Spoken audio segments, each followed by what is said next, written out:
the Honda Jazz holds a special place in our hearts because our very, very first shop car was a Honda Jazz. The old one, 2004 1.3 IDSI.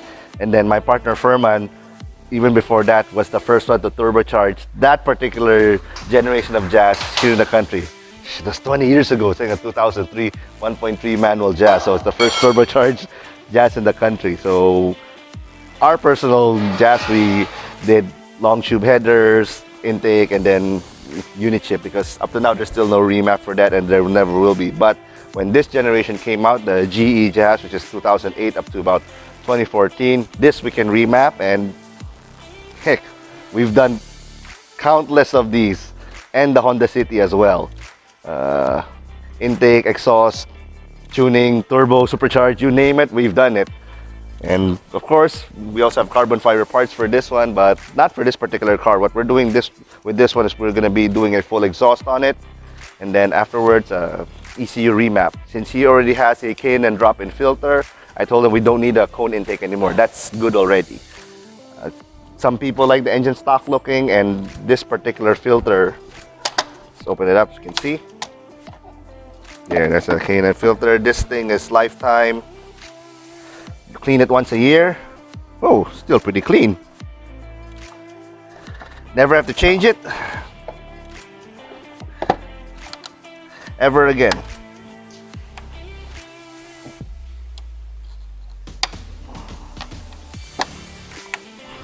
Oh, and we have a strut bar for this, so this one will go here like so.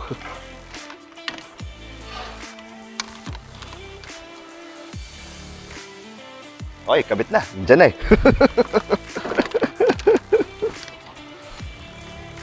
So we'll do the exhaust first, then baseline dyno, see how much power it makes, and tuning afterwards. Typically what we see from these cars, whether it's a 1.3 or 1.5, with everything on it, intake, exhaust, unit tuning, we see anywhere from 10 to 18 horses, the most that we've seen. That's mostly on the 1.5. So the 1.3s, usually about 9 to 13, 14 horses. And at the same time, after we tune it, you'll get better mileage, 8 to 10%. Usually there's no more throttle delay, which everybody seems to complain about. And then there is a rev cut at 4,000 RPM when the car is in park or neutral. We also get rid of that because, especially with the new exhaust, you want to be able to rev that 6,000 so people can listen to it.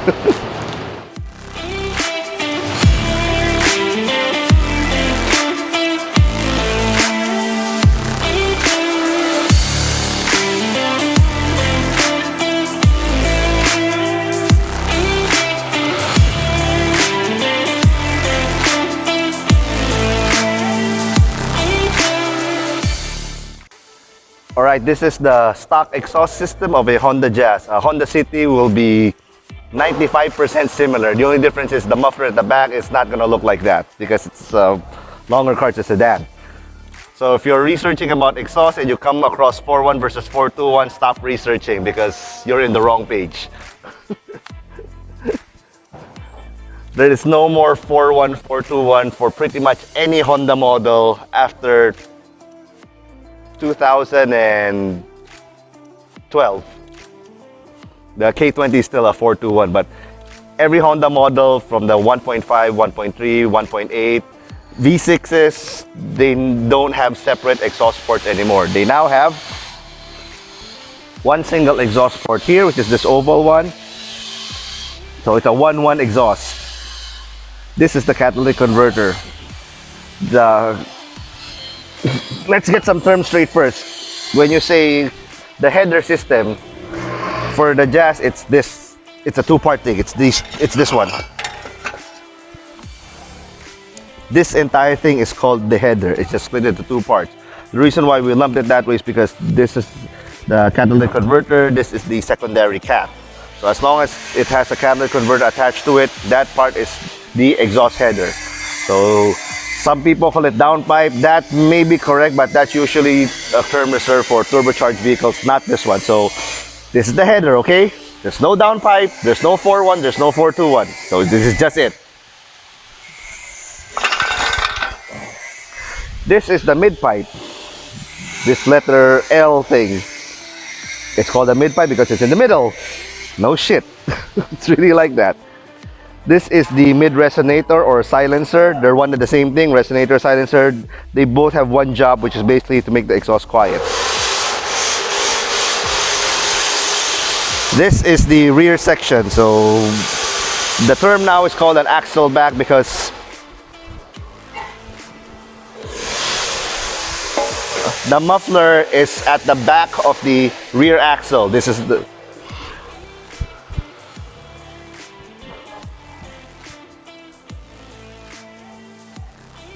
This is what they call now an axle back because the muffler itself is at the back of the rear axle. This is the rear axle.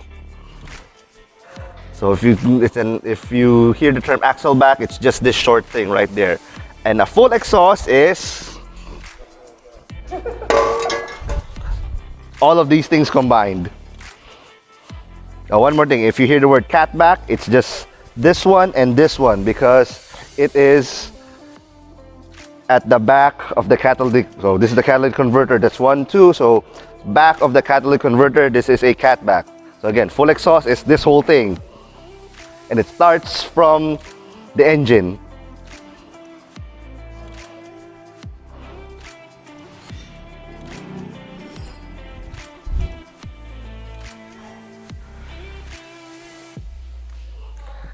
And just in case you're wondering, where is the full exhaust here to my engine?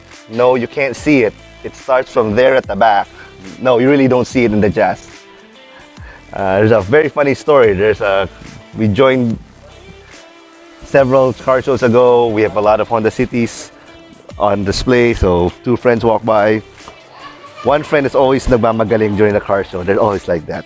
Bakit siya? Pare, ganda ng headers, so.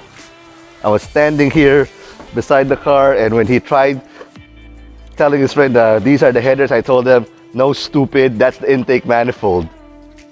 Looked at me nasty and went away. That's what you get for being a smart ass.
Our yellow Honda Jazz, as you saw how we read it, we plugged this cable in to the OBD, which is at the bottom of the steering wheel, and this one,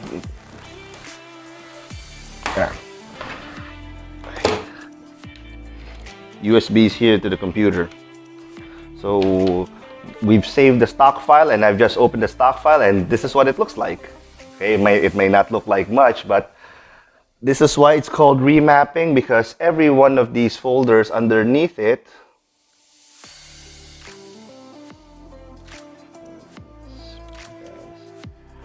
every one of these things that look like a bunch of numbers, this is called a map. So this is a fuel map. This is a spark map. This is throttle map. And the actual act of remapping is changing these values for better performance. Let's take, for example, this one, the throttle map. This is the reason why every single car has a delay. Okay, let's focus. Yes, for all of you who hate math, there's no choice. This is why you pay us, because you don't like math and you don't like to look at these numbers. So I'll explain what these things are. So this one here on the x-axis is 0 to 100. That's percent. So that means percent of pedal, how much you step on it. So 2%, 6%, 30%, so on and so forth. This one here is the speed. So it's 5, 30, 60, 80, 120 kilometers. And this one here, these things in the middle, are the actual percentage of the throttle opening. So let's start very simple. So at 0% pedal, obviously the throttle opens 0. Even if it's at 5 kilometers per hour, nothing, 0, it doesn't move. At 2% throttle, it opens 2%. Okay, with me so far? So if you just keep holding it at 2%, the car will go faster and faster and faster, but obviously it cannot be 2% at 120 kilometers per hour. So that's impossible. But notice here, once we go to 6% throttle opening, throttle pedal, it only opens 3.3%. And when you go to 13, it only opens 8%, then slightly better at 9% as you get faster. At 20% pedal, it only opens 15, 18, then it only becomes 20 here. At 28, so it's now this is a lot more better. So at 28% pedal, it opens a bit more aggressively at 30, 34, 37, that we don't need to mind this anymore. And obviously at 100% pedal, it opens 100% throttle. What we're more concerned about is this area here. This is the delay that everybody hates, and it's almost always the first 1/3 of the pedal travel, which is what you can see here. This is 1/3. This is the second 1/3. This is the last 1/3. You want to be strict about it, is the first 1/3 up there, because at 20% it kind of normalizes here. So 1/3, 1/3, 1/3. But so what we do here, we will change this value. Instead of 6, we'll make it.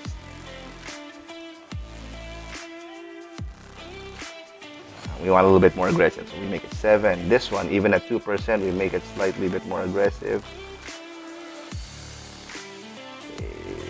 2.5%. And at 13%.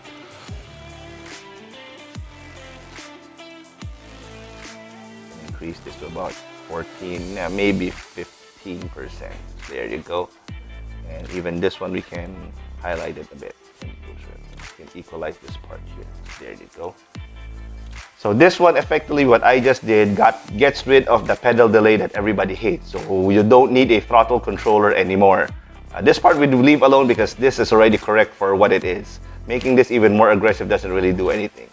So that's just the throttle map. So the other maps that we edit are, well, spark ignition map, spark advance, and all of these other things. There's knock control, knock sensitivity, more fuel, mass airflow sensor conversion. This is when people have a bigger tube for where the mass airflow sensor is, which we normally do. We only do that if you really want a super duper racing. But anyway, that's what in essence remapping is. It's changing the values here, and then what we do is we hit export, and then we save. JVF mod 3.2. So it's saved already. Then we will take that file and write it back to the car. So in essence, that's what remapping is. So most of you might be thinking, oh, bilis lang pala. So why am I paying a lot of money? Well, very simple. I'll give you the computer, I'll give you the laptop, this exact laptop, I'll give you the software. You've seen how I've done it. Oh, you go do it now to your car. Let's see if you can do it. This is the part where most people start shaking their head. Nah, I can't do that. Well, I'll just leave it up to you. And that's the reason why. It's the same reason why you pay doctors a lot of money. You don't pay them for the actual 5 minutes of diagnosis that they do. Like they'll listen to your heartbeat, take your pulse and all that, and then they'll pretty much figure out what the diagnosis is. You're not paying them for the 5 minutes of work done to you. You're paying them for the accumulated knowledge over years. It's the same thing with us. You're paying for this, not for this.